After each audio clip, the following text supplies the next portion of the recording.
Welcome back, Fragrance Fiend today here with NeoRio by Xerjoff, the 2025 release in collaboration with Duran Duran. As you remember from my last video, I covered Black Moonlight, which I felt were a little more safe for blind buying, but thankfully it did come with a sample of NeoRio. And I did tease my reaction at the end of the video. I did film a first impression. There was a lot to unpack about it, so I thought, give it a bit of time, see if I fall in love with it, which I eventually did, which is why I have it, and I bought it, despite the exchange rate changing. So yeah, I paid somewhere around 480 Australian dollars for this one, and I paid about 440 for Black Moonlight, both 315 euros. So I'm going to jump right into the review for this one. If you haven't already, check out my Black Moonlight video. I go into a deep detail of my history with the brand, and I do a full descriptive unboxing as well, but I'll just fast track this one so you can see it being unpacked. It says, NeoRio is a testament to limitless creativity and artistic fusion, bold and captivating. It mirrors Duran Duran's ever-evolving spirit and boundary-breaking energy. And this one is inspired by their 80s period, or of course Rio to be a little more accurate. And this one's described as being full of light and energy, capturing the more vibrant essence of the band. So of course I went for the pink one. I think the bottle is absolutely stunning. I don't own any pink perfume bottles, so I had to get it. And to the no breakdown, in the top you have Candied Fig, Elemi Absolute Rum, Spanish Cistus oil, with a heart of maple syrup, rose oil and saffron, lastly with a base of balsam of Peru, patchouli and Tonka bean. I didn't even have to go through half a sample to be convinced that this is one I wanted to buy, so since I have this, I'm not going to bother cracking my bottle open yet. Let's give it a spray.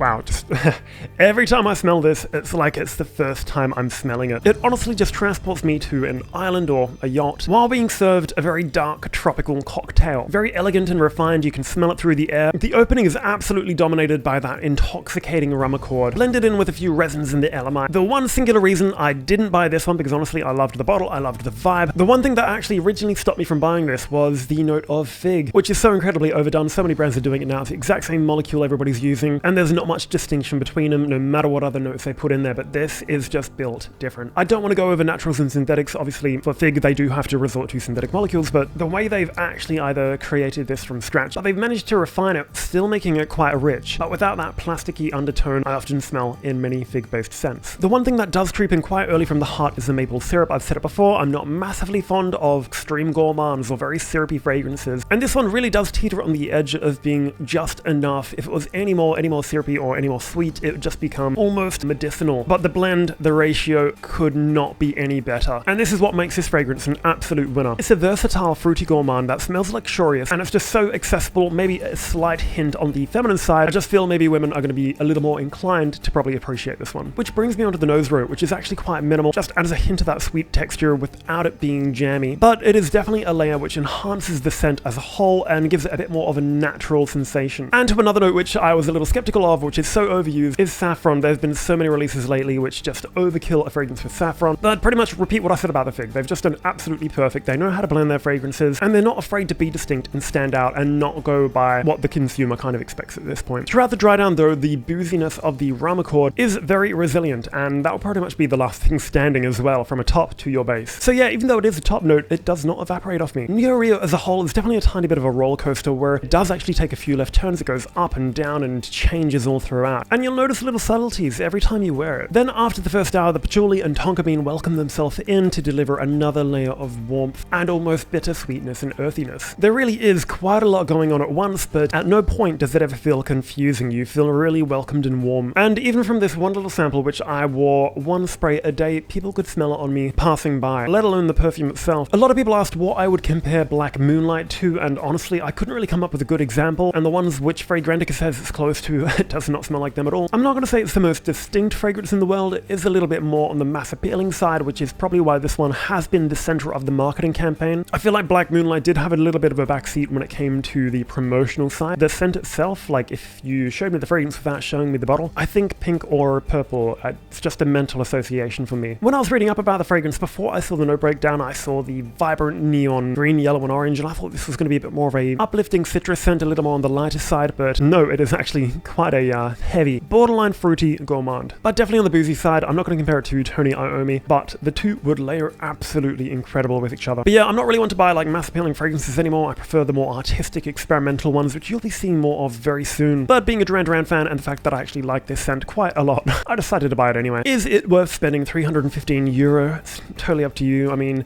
if you're a Duran Duran fan, absolutely. And if you want to expand your Xerjoff collection, I think this is definitely a great addition. They haven't done anything quite like this before. It's very complementary majority of their more sweeter fragrances, as I mentioned, like Tony Iommi, even Naxos, Starlight, or even La Capitale, which doesn't even compare to the intensity of this one. Little bit of a side note, the customer service at Xerjoff is always absolutely incredible, but I did notice on the very front, it was a little bit scratched up, which I'm not too disappointed about. I mean, you know, when you do get a perfect fragrance like Black Moonlight without a single physical flaw, and then you get one which is a little bit scratched, you feel like, oh, maybe it could have been like a little bit more cleaner or not scratched. I'm probably going to assume that these are actually packed by hand and not machined, so quite visible to the human eye. But I did email out and they did offer a 10% off coupon code on my next purchase. But after spending about $900 on 2 fragrances, I did reach out again and asked if it was possible to actually buy like from the spare parts department and just request a singular little part on the front, which I'd probably try and break off and replace with a new one. But otherwise, I can't recommend Xerjoff enough. They're one of my most favorite brands. I'm not really like a brand loyal person. It really does come down to the scent for me. I mean, I'm gonna get a lot of hate for this, but I'm not a massive fan of Chanel or Dior. But I love Chanel Allure Homme Sport or whatever it's called. So yeah, when I say I like a specific brand, it's because I like the majority of their work. So I hope this isn't confusing because it is a 10 out of 10 fragrance. It's built beautifully, blended, all that. I mean, to me, it's a 8 out of 10 regarding my own personal taste. So yeah, I love it. I bought it. I'm gonna wear it every day. In comparison to Black Moonlight, which is for me a 10 out of 10 because it just matches my personality and my vibe. Performance, another 10 hours longevity minimum. And on the clothing, well, you're gonna need to wash your clothes basically to get it off, which is never a bad thing. As they did spend 18 months on these 2 individual fragrances, it's probably unlikely we'll never see another collaboration between them again, but I would absolutely love to see another one in the lineup. And I think these have been pretty successful so far. I've seen a lot of people actually buying them. So that pretty much brings us to the end of today's video. So take care, smell good, and I'll see you next time. Next week on Fragrance Fiend, comparing the scents. Are you NeoRio or Black Moonlight?